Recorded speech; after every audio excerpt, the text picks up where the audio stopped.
Hello and welcome to the commentary predictions for the Premier League week number 8. I'm Russ. As always, I'm going to be here with a guest predicting the week's scores on the Premier League. I've got my guest waiting in the background. You'll see who that is in a moment. Some of you from YouTube, if you watch this channel, you'll know, and you watch him, you'll know who he is. But before we get our special guest on to predict this week's scores in the Premier League's action, I'm just going to go through our me and Rich story. The Nuxel fan we had on for the international break got on the internet on the prediction front. So we both got 4 points each, as you can see there. We all got 1 point. I got 1 point for the Chelsea, Southampton, Leeds, Watford, Wolves, Newcastle, and Brighton, Arsenal result last week. Rich also got 1 point for the Chelsea game, Leeds game, Brighton game, and he also got a point for the Crystal Palace game as well. Now to welcome on my guest this week is none other than Joe Wainman from the Just Joe Football Show. Joe, how you doing, my friend? You okay? Yeah, I'm doing fantastically well, Russ. Thank you very much for inviting me on, mate. I hope you're doing well as well. Yeah, all good here, my friend. So we're just going to go through the matches in the order that they are being played, Joe, for this weekend's games, and then we'll have a chat afterwards. I've already explained to you the point system before we started as well, my friend. So let's start off with the lunchtime game tomorrow, Joe. Watford against Liverpool. Watford, very, very poor last time out against Leeds, as we both know from watching that game, my friend. I just see Watford doing against Liverpool. Obviously, new manager in now, Cisco Munoz sacked. Claudio Ranieri back in the Premier League. How well do you think he'll do this time around in the Premier League? I think he'll do whether or not he'll if they have enough to stay up. I do think they have a nucleus of a good squad, and maybe do have enough to stay up. But when we seen them, against Leeds United, they were really, really bad, and you can sort of understand why Cisco was sacked, because they didn't really lay a glove on us. But I do rate Ranieri. I do think it's too quick of a turnaround for him to get a result in this one, though. Liverpool are absolutely flying. I do think they'll win the game, Liverpool. It won't be like a cricket score that maybe we might have expected if Cisco was still in charge. So I think Liverpool win this one 2-0, Russ. I think it'll be 3-0 Liverpool. I think Liverpool just got a bit extra quality, as you mentioned, from what we've seen last week and from what I've seen of Watford this season. So I think it'll be a comfortable Liverpool win. Next up, the Midlands derby, Aston Villa against Wolverhampton Wanderers, and Wolves, bit of inconsistency. Villa doing fairly well so far this season. Joe, which side of the Midlands do you reckon is going to come out on top in this one, mate? I do think it'll be Villa, mate. I do think it'll be Villa. Although I have, like you say, I know Wolves have been quite inconsistent, but I do expect them to start kicking on. I know we've got them in 2 weeks' time. I think it'll be a very, very difficult game. Jimenez, Trincao, Traore, the new signing Huang Hee-chan looks good as well. But I do think Villa will win this one. I'm going 2-1 Aston Villa, mate. Pretty much think alike, Joe. I'm also going for 2-1. 2-1 to Great. Villa in this one. I think Villa will just edge it in the end. Like I said, they've got some good players, Wolves, but I just think Villa have just got that little bit more quality in the Yeah. side at the moment. Next up is the Leicester City against them from other side of the pennines, which we don't like. But Yeah. Manchester United. It'll be a very good game, this one, I think. And Man United without two key defenders in Rafael Varane and Harry Maguire for this game, it looks like. So do you think Manchester United can get something in this one, Joe? Do you think Leicester will be too strong, especially with the home crowd behind them? Yeah, look, Man United are just, you don't know what Man United will turn up, and Leicester haven't had a great start to the season. However, Jamie Vardy's the top scorer in the league, and the fact that Varane's out, Maguire's out, he'll have joy against Bailly and Lindelof for me. I know it might sound mad, but I'm going to go for Leicester 3-1, mate. I think they win this game. I think Leicester's going to win this as well, Joe. But I don't think Man United will score. I think they'll keep a clean sheet. I think, especially, I know Ronaldo's getting on a bit, but he's still producing some good quality. Bruno Fernandes as well. But I think the Leicester defence can be able to keep it tight. And be able to marshal those two quite well, and I think Leicester will come out on top.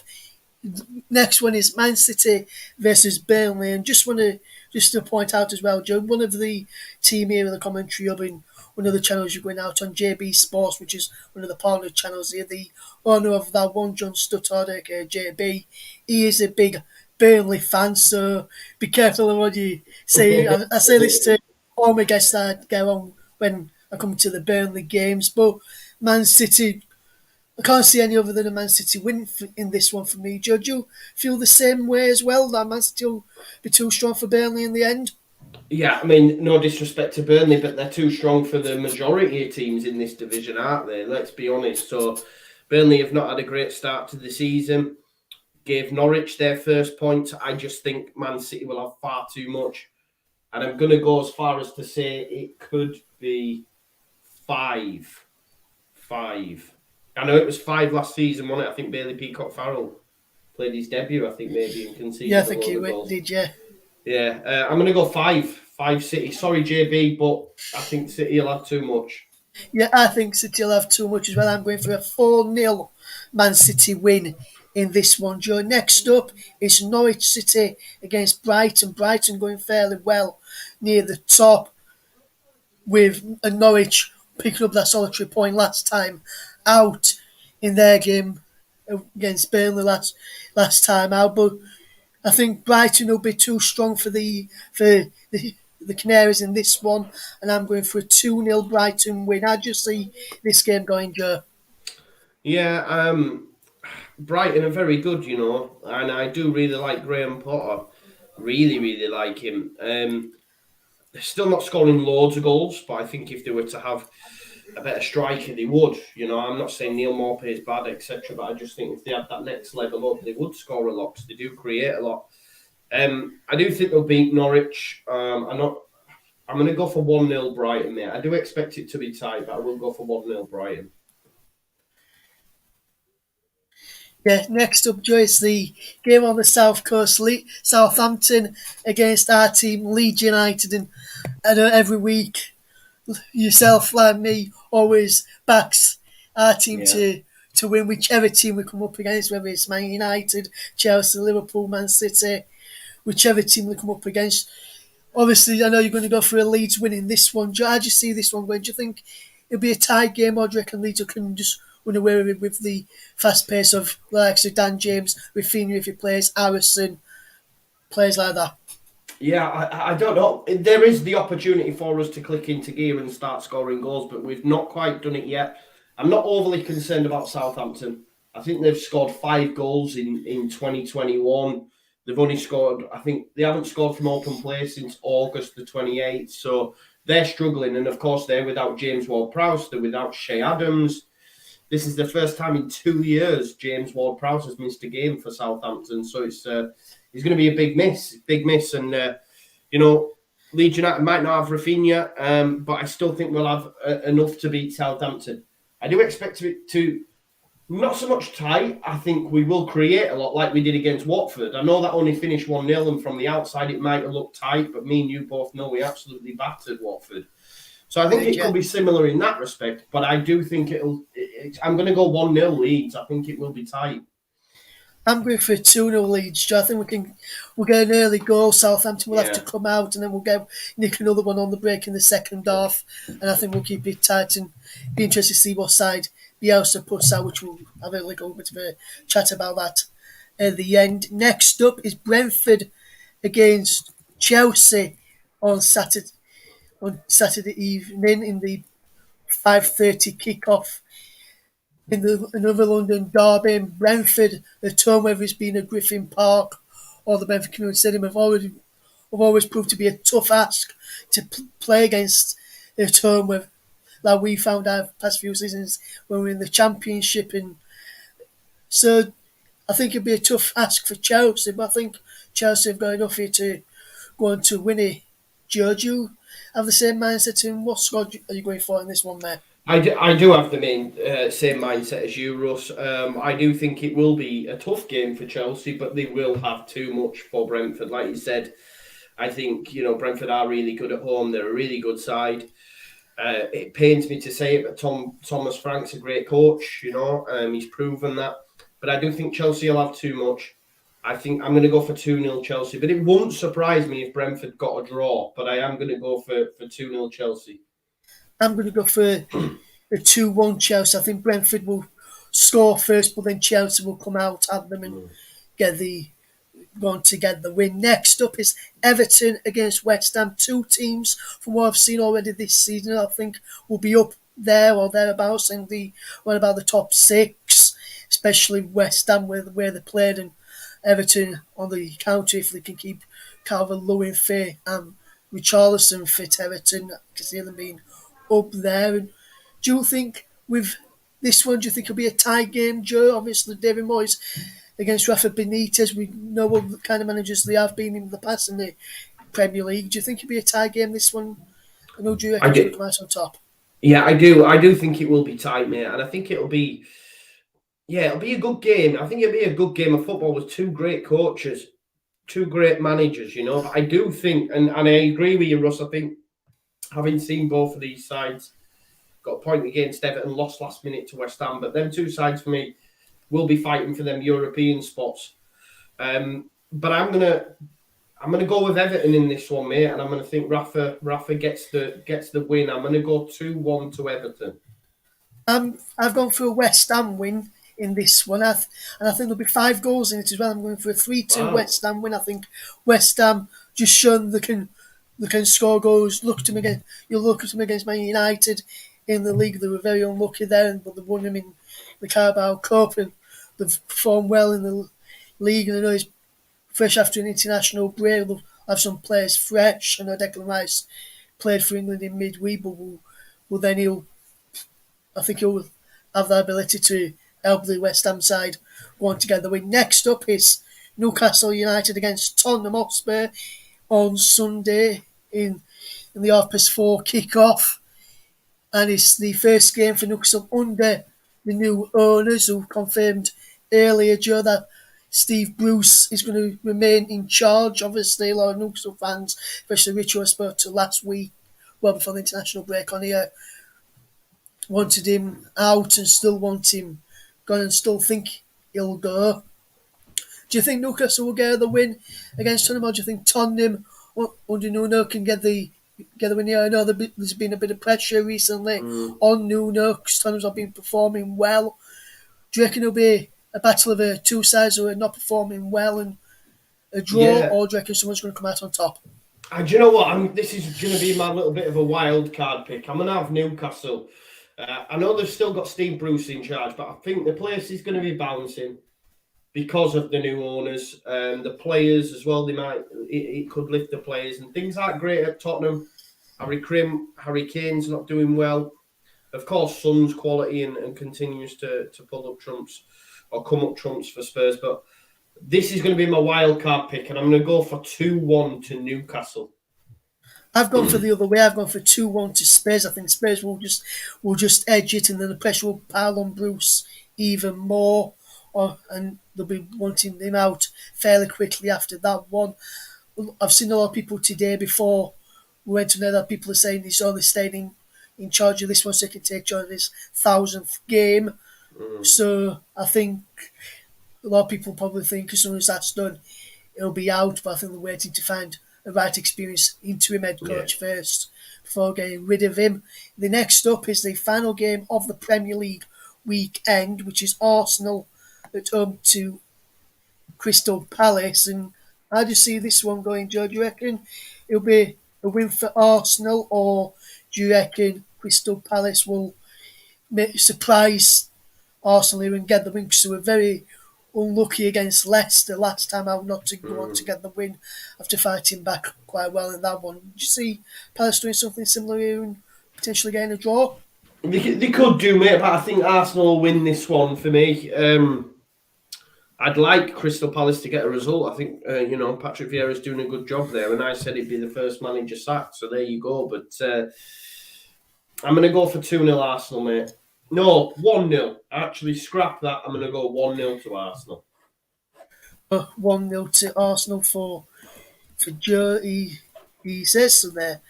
So we'll get those. I've gone for a 2-1 win for Arsenal. I think Arsenal will go on to get the win. I think Arsenal will be too strong in the end.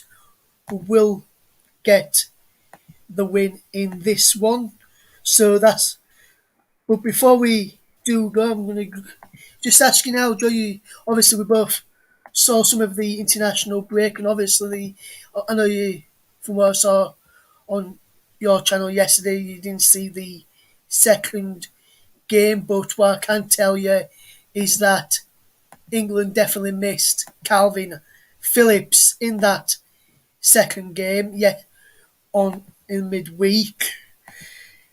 How what did you make of the international break, Joe? Do you think from what that England need to play with a double pivot each time? Because with the second game, Hungary were cutting through us quite quickly in the way, leaving the Mount, Grealish, Fulham were getting too far in front of Declan Rice. Yeah. Rice were trying to do two jobs, isn't what Calvin Phillips normally does. Yeah. Well, Corey, who watches, he's a West Ham fan, and hopefully he'll be on your show soon enough. He says like Declan can't play as a single pivot like Calvin can, and he needs that extra protection. He's got that at West Ham with Souček. So in order for Declan Rice to flourish, he needs to have Calvin alongside him. We've seen the relationship that them two have struck up both on and off the pitch. And having them two sitting gives the forward players, the freedom. And I know a lot of England fans say, it should be 4-3, it should be all-out attack. But you need to have control. You need to have control of the game in order to use that attacking flair. Okay, it can be a bit laboured, it can be a bit slow at times. But, I can't really have a bad word said about Gareth Southgate because, yes, the football's turgid. Yes, it's difficult to watch. But he's got us to 2 semi-finals and a final. I think it's exceptional what he's done. Okay, we have some generational talents, and maybe if a Graham Potter went in, for example, or someone of that ilk, we could be better in these teams. But I think I've seen a great comment, and someone said, if anyone questions England playing with a double pivot again, they should be made to watch that Hungary game on repeat because it was tough, right? It was a tough watch. So I think the double pivot obviously works for England, and and I think a lot of people realise the importance of Calvin Phillips in that side, Russ. He's huge in that side. He is, yes, and obviously, Joe, like myself, you're a Leeds fan. What have you made to the start for Leeds this season under Bielsa? And obviously, Robin Koch, we know that he's out having a surgery on his groin area in USA. So I think he'd probably be a big miss. But we've also, like I said, we've got Llorente. We already know we've got Llorente, Cooper, Creswell, Struijk back now. So we've got 4 good centre backs there who can step in. What do you make to the start of the season for Leeds? And also, what have you made of Charlie Creswell in his 2 games this season that he's played for the first team?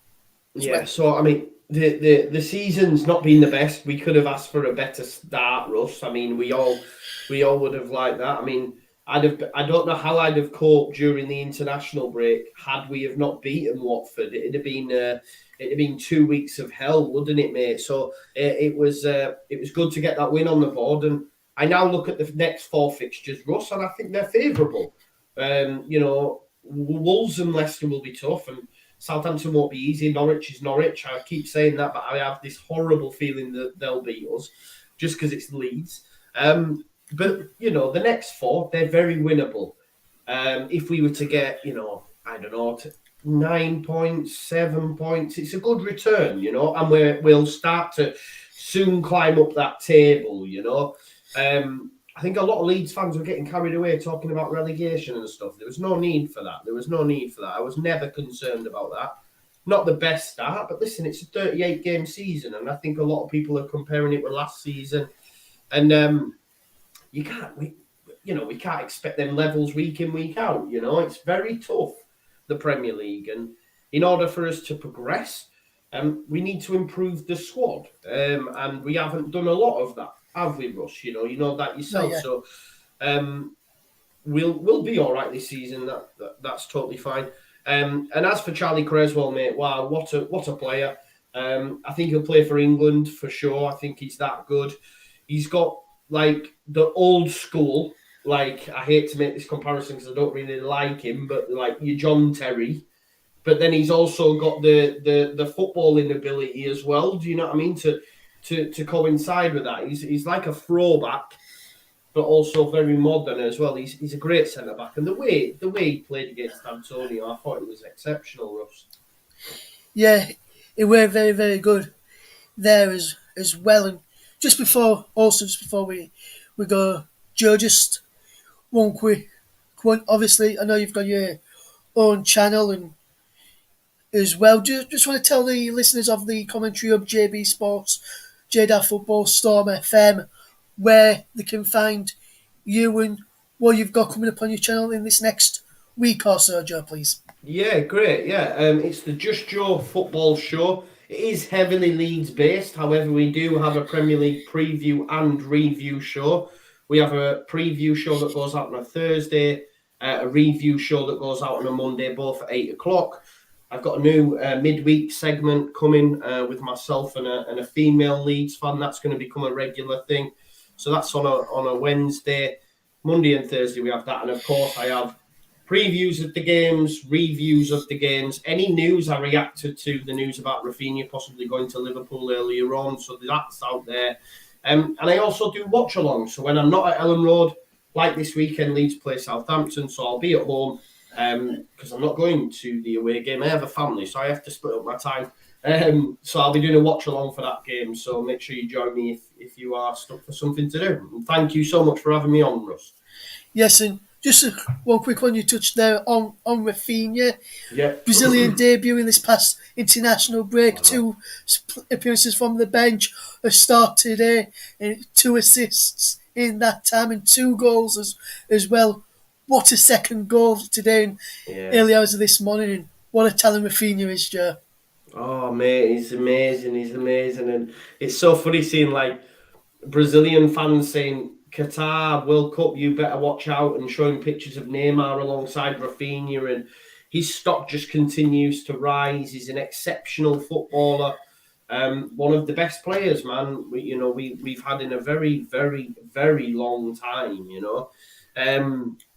just an exceptional talent, and I'm just gonna bask in his brilliance while he's here, mate, because there's going to come a time when he moves on to a Champions League club, Russ. So I'm enjoying it while he's here. Yes, and just before we do go, I'm just going to let people just have another look at what we look at our predictions up on the screen just there. So, and sorry, JB, for mine and Joe's predictions for the Man City versus Burnley game, but hope you've got no hard feelings against either of us. Coming up on the commentary later tonight, join myself again back as we bring you alternative audio commentary as West Brom and Birmingham City face off in the Championship tonight. That's with Ryan Francis. Make sure you stay tuned to where you are right now. We're back, and I'll be back live from around about 7:45 this evening with the build-up before I hand over to Ryan for the full match coverage of that one on this evening, and hopefully we'll get some Premier League alternative commentaries out over the weekend as well. And if we're not doing any on Saturday, which at the moment I don't think we are, and we're not doing one at 3 o'clock, because we always record them ones and put them out a bit later